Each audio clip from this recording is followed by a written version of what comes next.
Halo semuanya, Assalamualaikum warahmatullahi wabarakatuh. Salam sejahtera bagi kita semua. Om Swastiastu, Namo Buddhaya, Salam Kebajikan. Perkenalkan, nama saya Sirlina Lavina Rahma.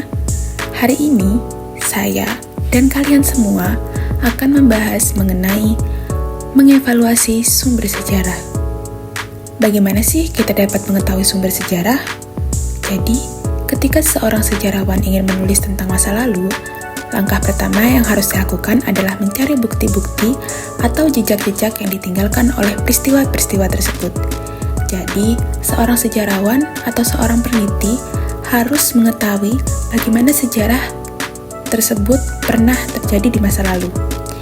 Istilah-istilah jejak-jejak ini diperkenalkan oleh dua pemikir dari Prancis, yakni Langlois dan Seyck-Nobos.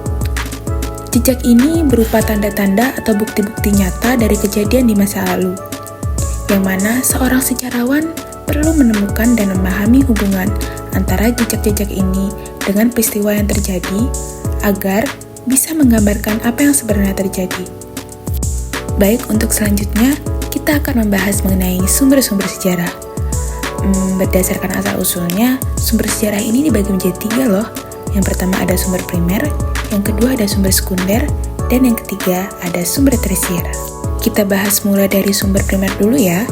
Sumber primer adalah sumber yang berasal langsung dari peristiwa yang diteliti, seperti dokumen asli, kesaksian langsung dari pelaku, atau benda langsung yang berhubungan dengan peristiwa tersebut. Sumber primer ini adalah informasi yang langsung berasal dari orang yang menyaksikan, mendengar, atau mengalami sendiri suatu peristiwa. Sumber primer ini adalah sumber yang belum diolah atau dirubah isinya. Nah, sumber primer ini dibagi menjadi 2. Yang pertama ada sumber primer yang kuat, dan yang kedua ada sumber primer yang kurang kuat atau sumber sezaman. Sumber primer yang kuat adalah sumber informasi dari pelaku atau saksi mata yang langsung menyaksikan peristiwa tersebut. Contohnya, Soeharto adalah sumber primer kuat untuk kasus Super Semar. Karena apa? Karena beliau terlibat langsung. Kolonel Latif Hadriningrat juga merupakan sumber primer yang kuat karena beliau yang mengibarkan bendera pada saat proklamasi 17 Agustus 1945. Nah, kedua contoh tadi merupakan sumber primer kuat karena mereka menyaksikan dan juga berperan dalam peristiwa tersebut. Yang kedua, ada sumber primer yang kurang kuat atau sumber sezaman.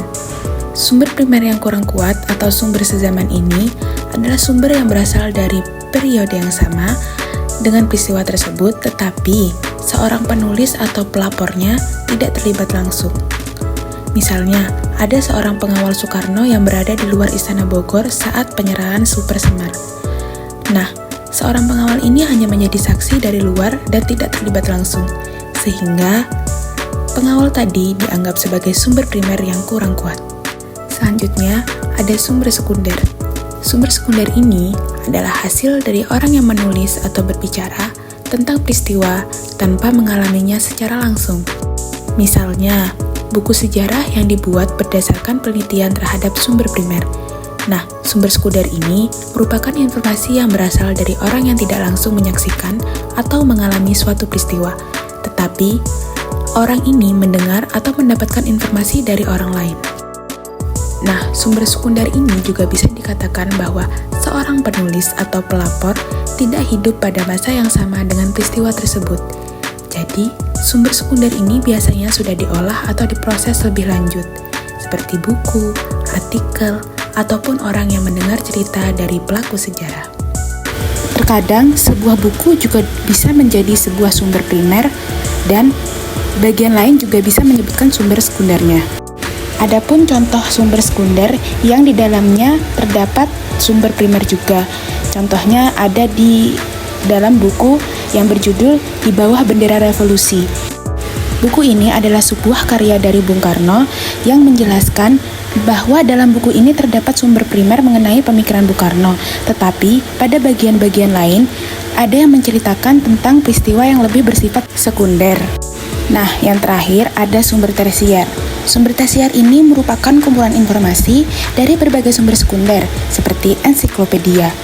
Sumber tersier ini juga meliputi karya-karya ilmiah, seperti skripsi, tesis, disertasi, dan karya ilmiah lainnya. Namun, konsep ini juga tidak berlaku di semua tempat atau situasi. Karena sebagian orang menganggap bahwa tidak semua karya ilmiah ini menjadi sumber tersier. Nah, ketika seseorang ingin meneliti sejarah atau menulis sebuah sejarah, maka kita juga bisa menggunakan sumber tersier, yang mana sumber tersier ini dapat digunakan sebagai acuan tambahan untuk meneliti sumber sejarah. Jadi, apa sih yang kita simpulkan dari ketiga sumber tersebut?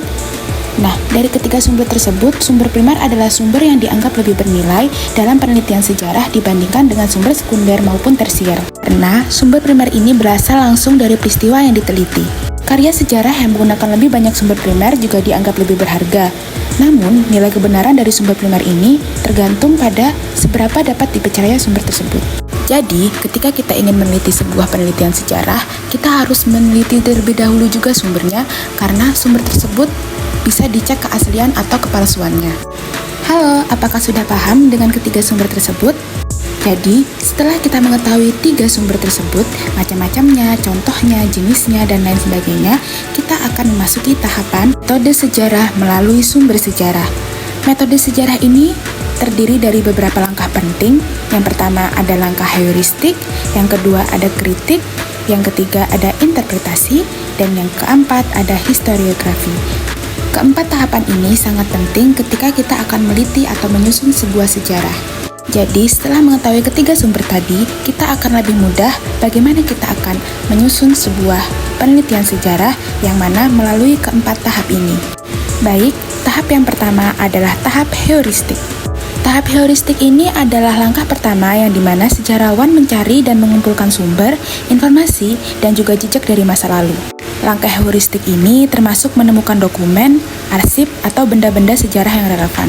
Nah, jadi langkah heuristik ini adalah kita mengumpulkan data untuk disiapkan ketika kita akan menyusun sebuah penelitian sejarah. Baik, untuk langkah kedua ada langkah kritik. Langkah kritik ini adalah langkah yang mana sumber-sumber yang telah dikumpulkan ini diperiksa dengan cermat.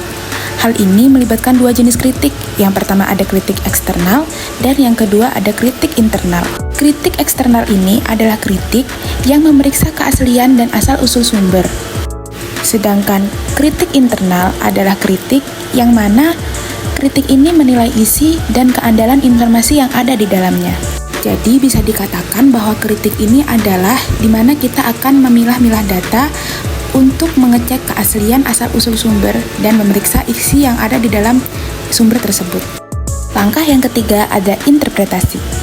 Interpretasi ini adalah tahap di mana sejarawan akan menafsirkan fakta-fakta yang ditemukan.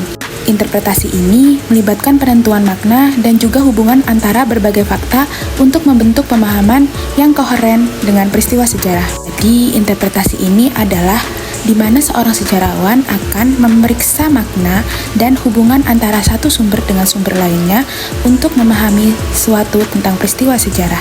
Karena dalam menyusun sebuah sejarah, kita juga akan melibatkan waktu sejarah yang terjadi di masa lalu. Nah, kita sekarang udah masukin tahapan yang terakhir nih, yakni tahapan historiografi.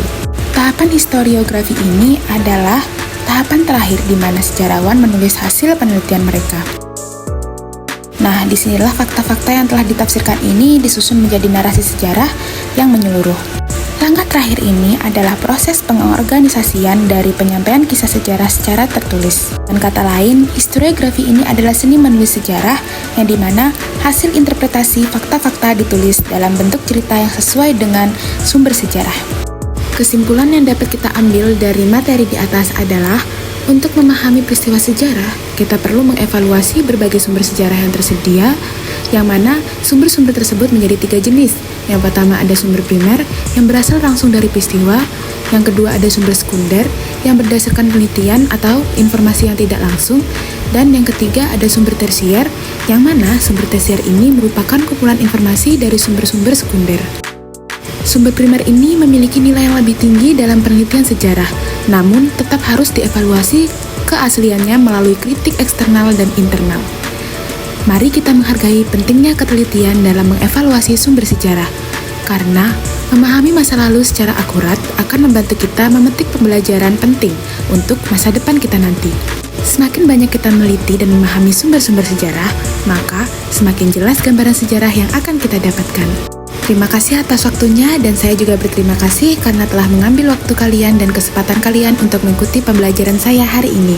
Semoga materi yang saya sampaikan tadi dapat membantu kalian untuk memahami pembelajaran pada mata pembelajaran ini. Hanya itu yang dapat saya sampaikan pada hari ini. Mohon maaf jika ada salah kata. Assalamualaikum warahmatullahi wabarakatuh. Om Swastiastu, Namo Buddhaya, salam kebajikan. Sampai jumpa lagi.